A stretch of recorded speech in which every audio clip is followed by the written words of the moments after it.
the NDP and Liberals will always want you to believe some kind of doom and gloom if any kind of fiscal responsibility is applied to government.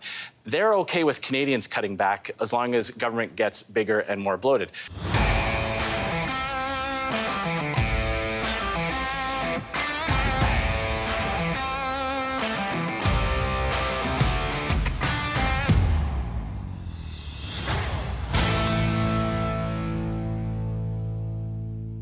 Andrew Scheer appeared on CTV's Power Play with Vassy Kapelos the other day to roast Jagmeet Singh for his abysmal performance since he announced to everyone that he ripped up the agreement with the Liberals. I've ripped up the supply and confidence agreement with Justin Trudeau. We decided to rip up the agreement. I've ripped up the agreement. Because I ripped up the agreement, we have ripped up the agreement. Well, we've ripped up the agreement. We have absolutely ripped up the agreement. We have ripped up this agreement. We've ripped up the agreement with Justin Trudeau.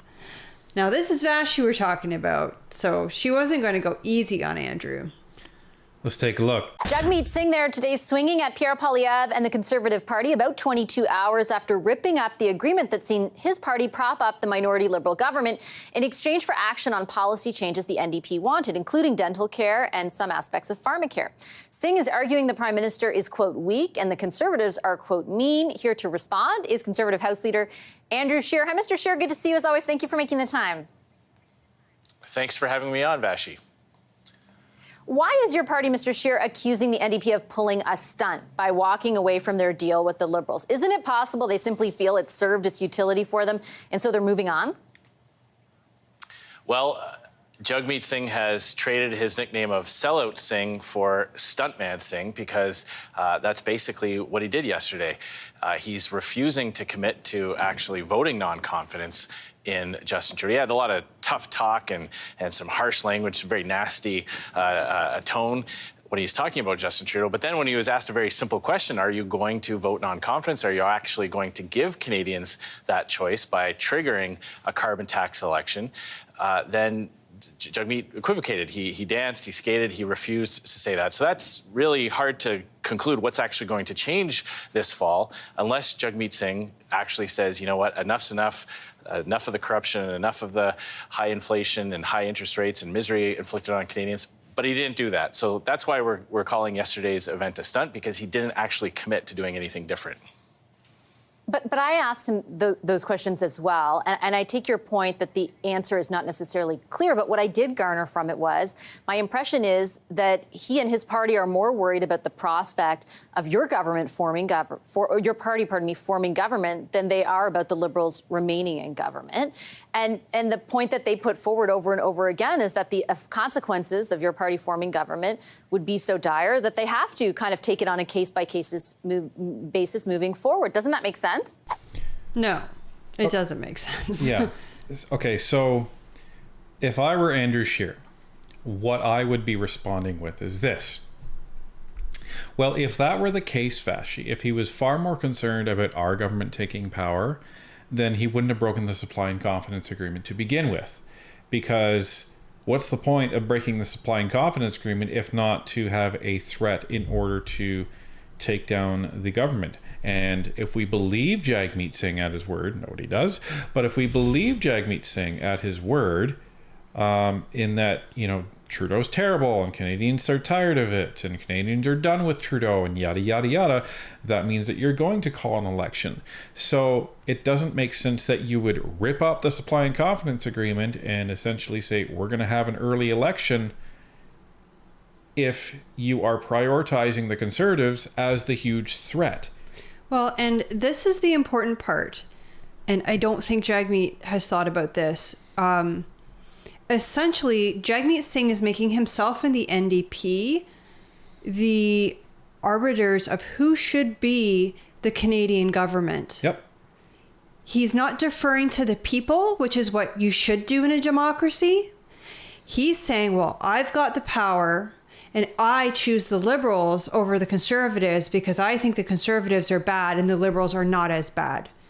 If he was really in it for the Canadian people, he would let us go to an election and let the Canadian people choose who they want to form government. Yeah, and he you know, and on his way, his narrative could have been, just look at the polls, and it doesn't matter what we have or have not achieved in the supply and confidence agreement, it's obvious that most of the government has lost confidence in Justin Trudeau. Canadians have lost confidence in Justin Trudeau.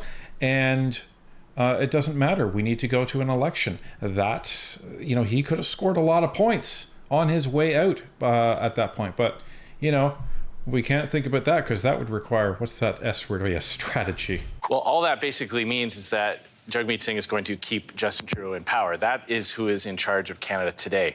That is who is responsible for the housing misery that Canadians are experiencing, for the crime and chaos that has transformed once safe communities into places where parents are afraid to let their children go and play. There are homeless encampments in cities and towns that never had a homelessness problem before. That's all a direct result of Justin Trudeau's policies, which, by the way, Jagmeet Singh not only supported, in many cases, he demanded. Singh talks about mean policies. Well, let's look at what the carbon tax does to struggling Canadians. It's mean to quadruple a carbon tax. That's what Singh and Trudeau want to do. They've already been hiking it. It's going to go up this next year. It's going to go up the year after. That's their plan. So what Conservatives are saying is, let's let the people decide. Let's take the Singh-Trudeau quadruple the carbon tax plan and compare that to the Conservative plan to bring grocery prices down, offer relief to struggling Canadians by axing the tax, and let Canadians decide. What Jagmeet Singh is saying today is that he's okay with Liberal corruption. He's okay to keep Justin Trudeau in power so he can hand out billions and millions to his cronies in corporate Canada, that he can keep funneling cash to Liberal-friendly organizations, that Singh will continue to vote to cover up investigations into that corruption. He's saying he's okay with housing prices continuing to climb. He's okay with the plan to quadruple the carbon tax. So again, I go back to what is really going to be different this fall if Singh can't commit to actually giving that choice to Canadians. I'm not sure that's exactly what he's saying. I think he's saying that he has concerns about all that stuff, but he's more worried about what the country would look like if your party forms government. And the basis of his argument, much like the Liberals is, they have accused your party of essentially being willing to take away programs that they have put in place, like dental care, like childcare, like the Canada Child Benefit, and a host of others. The reason they have made that accusation is because your party has not clarified what it would do. Isn't it reasonable of Canadians, when you are, as you have in the last few minutes, describing how terrible you view the country to be in a state of, isn't it reasonable of Canadians to ask of you how you're going to fix it? So it is. However, it's also reasonable for a political party, don't care what political party it is, to say, well, that wouldn't make sense for us to lay out an election platform before an election is called in the first place. That doesn't make sense. Right. Absolutely. And as we get closer to the next election, Canadians will have a comprehensive Conservative platform that will speak to making life more affordable and getting our country back on track, putting an end to the wacko policies that have legalized hard drug use in public places, that has devalued the value of workers' paychecks because of inflation and high interest rates, that are forcing more and more Canadians to sell their home because they can't afford to renew the mortgages in the homes they already own. That's what Canadians are living through. And all of that is a direct result of the Singh and Trudeau policy agenda. This didn't happen to Canada the way, El Nino brings in a different weather front or an early frost. The challenges that are facing Canadians today are a direct result of Justin Trudeau's policies, which Jagmeet Singh either demanded more of or actively cheered him on and voted for. So what Singh is saying is that he's going to keep Justin Trudeau in power. All the things he said yesterday about how this is a weak government, beholden to corporate Canada, full of corruption. He then basically said that by not voting non-confidence in this government, he's going to keep Justin Trudeau in power so Justin Trudeau can keep doing the things that caused the problem in the first place. What we're saying is, if Jagmeet Singh has the confidence in what he's saying, if he believes in his own policies, if he believes that quadrupling the carbon tax is what Canadians want, let's let the people decide. Let's stop talking about parliamentary procedure. Let's stop talking about when a non-confidence motion might be tabled or not. Let's go directly to the people, offer them the choice between hiking the carbon tax and axing the carbon tax, and let the people decide.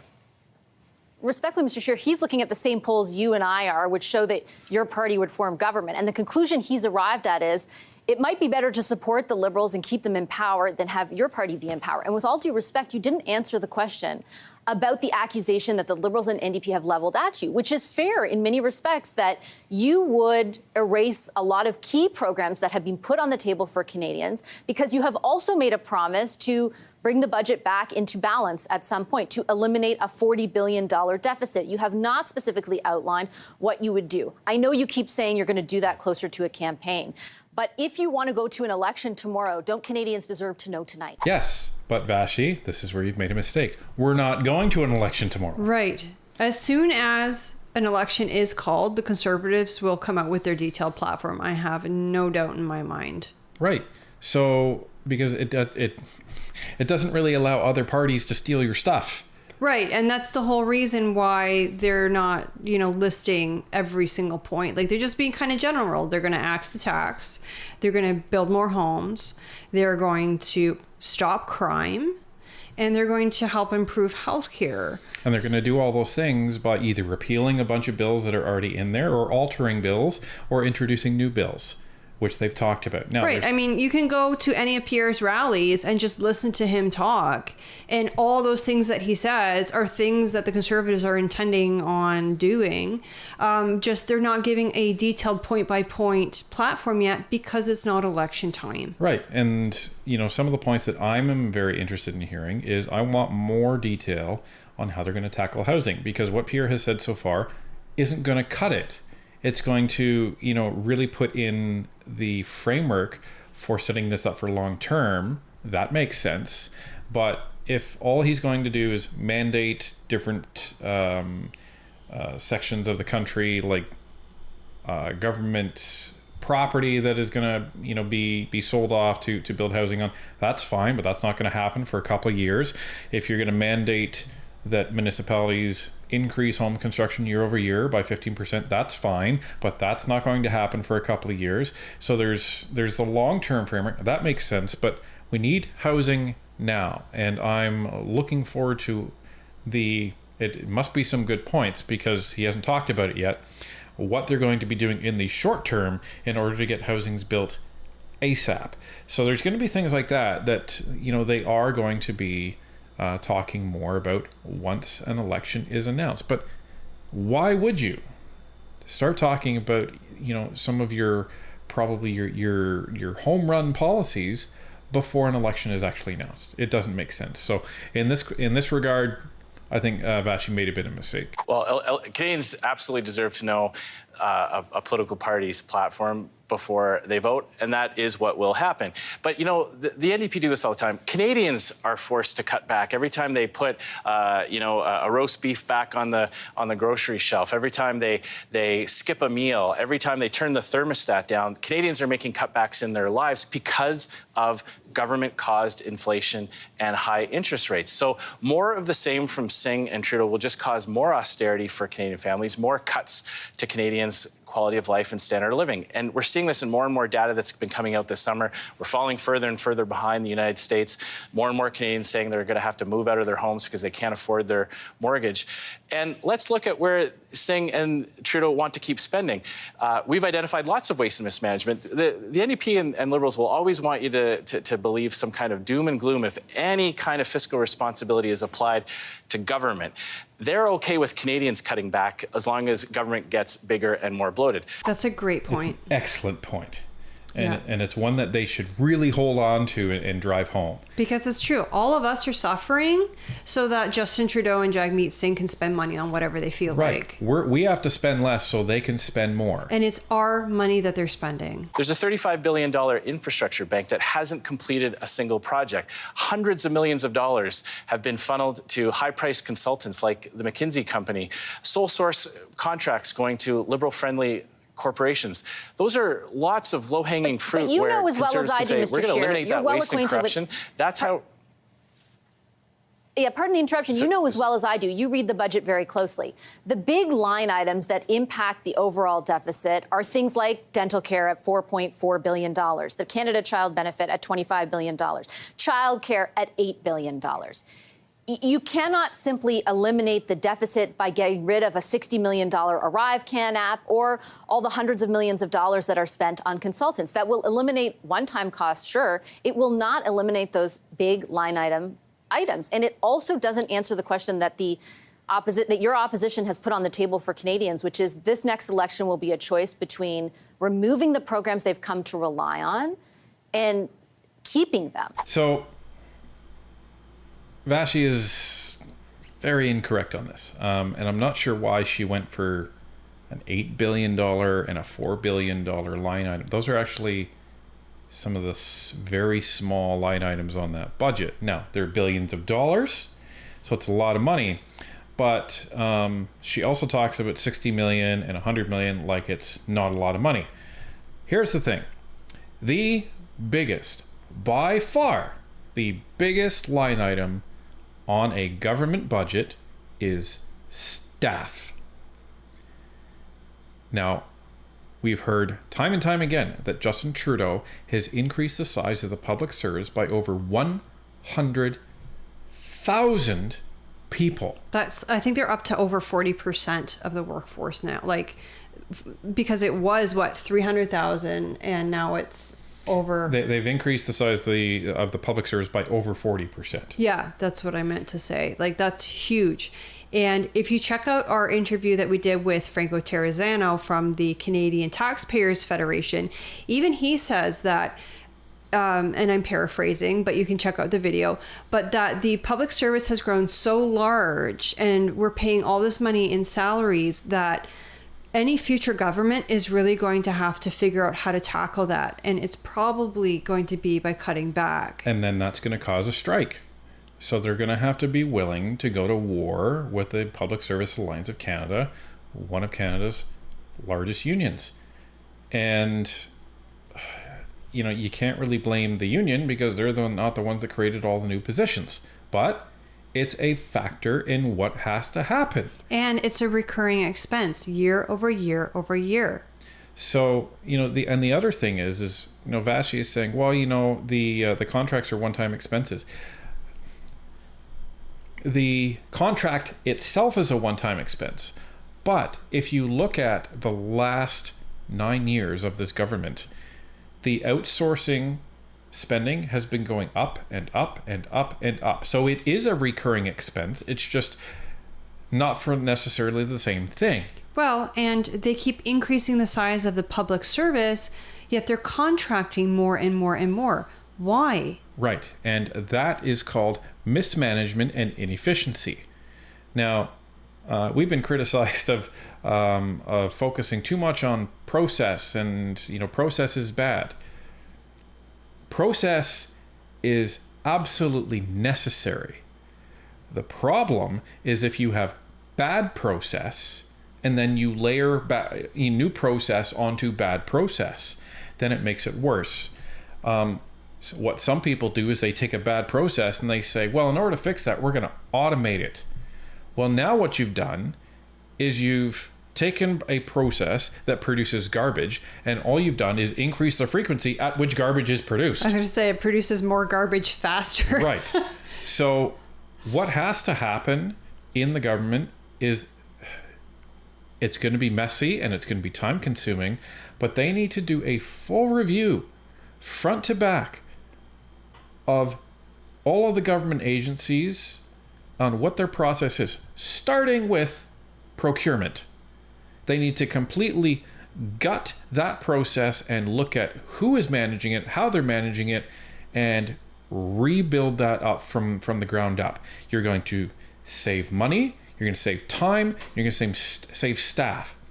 So there is so much opportunity in this government to actually cut down money and cut down waste before you touch those programs. They might even be able to keep them all and then make them more cost efficient. But it's hard to tell. And this is probably why the Conservatives are like, how can we even begin to speak to what we're going to cut before we're in budget, before our ministers have access to what their cabinet does? And then to be able to say, all right, now that we're in, what the heck do we have to do in order to cut things down? So it's not a simple, what programs are you going to cut? I don't know yet. They do know some of them. The $35 billion infrastructure bank. Cha-ching, thank you, $35 billion. So it's a difficult question to ask, and that is one thing that's how I would respond to that with if I were Andrew Scheer and talking to Vassy, is like, look, Vassy, like, there's some programs that we think that could probably go 1, 2, and 3, not talking about dental, childcare, and the rest of it, but there's going to be a lot more waste within the government apparatus that we can extract, and maybe that means we allow these other programs to be kept. Well, and look at the carbon tax. It's got a $200 million administration fee. Recurring. So if you get rid of the carbon tax, you're saving $200 million right there. $250 million right there. Well, first and foremost, I don't just scoff at 60 million here or 100 million there. That all adds up. They're also not one-time costs. Not to 40 billion. Liberal corruption is liberal corruption is a yearly event. It is a recurring item in every budget we've ever looked through since Justin Trudeau took office. There have been hundreds of millions of dollars in waste and corruption. There's been billions of dollars in big programs that don't deliver any results. And you're talking about a couple of programs that I'll address specifically. The infrastructure bank costs $35 billion. That's not a small amount of money. It's completed 0 projects. That's an easy item that we can take off the books and put back into relief and getting back to balanced budgets.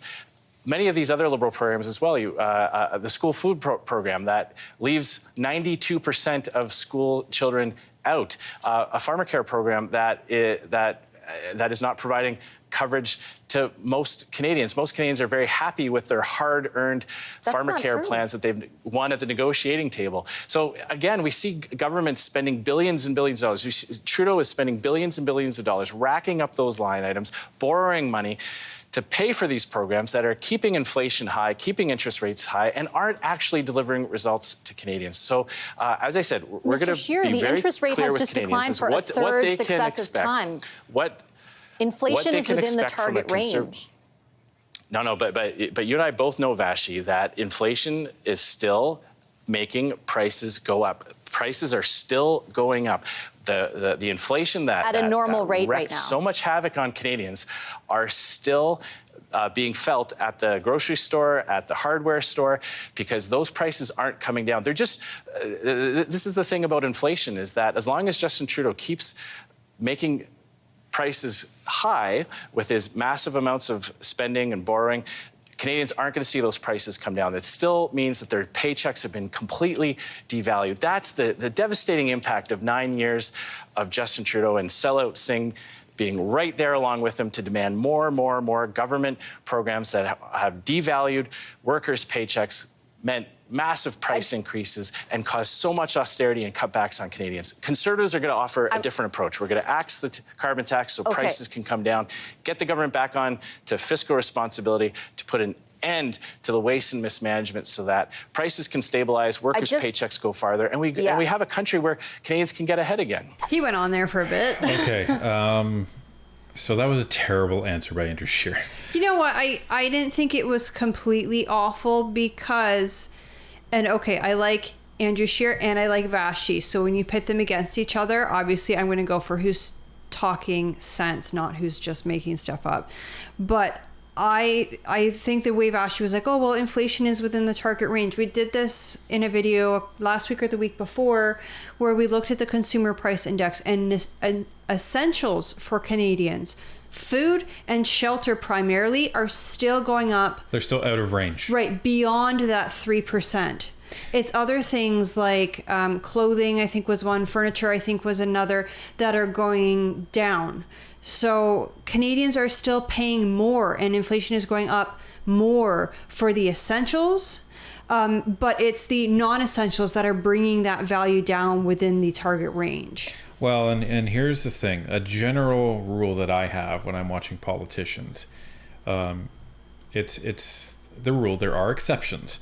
But the longer the answer, the worse the answer is because it seems like they're trying to find a way, as they're talking, to make the answer better and distance the end of the question from the beginning of the question. But he did okay when he was talking about pharmacare, when Vassy was like, oh, that's not true. It is absolutely true that this pharmacare program that's in the legislation right now is going to not help the vast number of Canadians. Like, it's targeted at people with diabetes, and then you have the range of women that are going to be eligible for contraceptives that are not free or not taxpayer funded. Like, you can really only take oral birth control up until about 35. I mean, again, I'm not a doctor or anything, but I know I have been personally told that after 35, your risk of blood clots increases significantly. So that's why they don't typically recommend it for people above 35. If you're curious, ask your doctor. But but then she brought in inflation after Andrew brought it up, and then that's where it really started to go, downhill, because, as Tanya said, like, an easy rebuttal to, well, it's in target range. The only reason it's in target range is because nobody's buying furniture, nobody's buying clothes. That's offsetting the essentials being so high. Yeah. So the issue is that the essentials are still out of range. They're above the 3%, the target range of the Bank of Canada. That's the big problem. That's why you're spending all kinds of money on food. That's why you're spending all kinds of money on housing. So that's where he really whiffed there, and he should go back and take a look at that answer and re-review that, because I was not impressed with Scheer's answer on that at all. But I also wasn't impressed on some of the things that Vassy said there. So they both kind of whiffed. Okay, and I take that point. I just have time for one really quick other question, and it's directly to the point you just made around essentially the Trudeau spending causing all of the economic ills that Canadians are facing. The parliamentary budget officer, whom you very frequently reference when you're talking about the carbon tax, stated very recently in his analysis that the current fiscal policy at the federal level is sustainable over the long term. He estimates that the federal government could permanently increase spending or reduce taxes by 1.5% of GDP while maintaining fiscal sustainability. Why is he okay to reference on one side, and he's right in analyzing the carbon tax, but your argument is totally counter to what he's making here? What expertise do you have that he doesn't? Well, look at the word sustainable. All sustainable means is that the status quo will continue. So if you're satisfied with the status quo, if you're satisfied with workers' paychecks not being able to put food on the table, with homeowners having to sell their homes to downsize because they can't afford to renew, then go ahead and support Justin Trudeau. Sustainability for the government's operation is completely different. It's not all Trudeau's fault. No. Sustainability for the government is much, much different than sustainability for people. And what we're hearing from coast to coast, when our leader, Pierre Poilievre, meets with workers, when he meets with tradespeople, what he's hearing is that this government's economic approach is not sustainable for working families. And that's the difference. If Justin Trudeau wants to campaign on a government report or talking about how he can continue taxing and spending and it won't cause the government itself to go bankrupt, well, millions of Canadians are going bankrupt or moving out of their homes or skipping meals, then I welcome that debate in the next election. Okay, great recovery by Scheer on this question. That was a really good answer. Because this is not sustainable for Canadians. Yeah, and he nailed it. He absolutely nailed it, because sustainability in terms of a government budget is vastly different than Canadian quality of life. Right. So that's like saying, well, you can, the government could increase their spending by another 40 billion a year if they tax the Canadian population, even more so than they already have. And then that's a sustainable fiscal policy. But it's not sustainable for Canadians. Right. So excellent answer on this on this by Scheer, and he did kind of speak, but also listen with one ear when Vassy did try to rebuttal in the middle of it. And let's be clear here. This is Vassy's job. She's trying to trip them up. She is trying to throw curveballs because it keeps them. Well, she's trying to keep them honest. And in this case, it actually forced Scheer to give a really good answer, which is what her job is and what his job is. And if he can't give the answer to the hard questions, well, then you don't deserve to be there. AKA Jagmeet Singh. We have ripped up the agreement.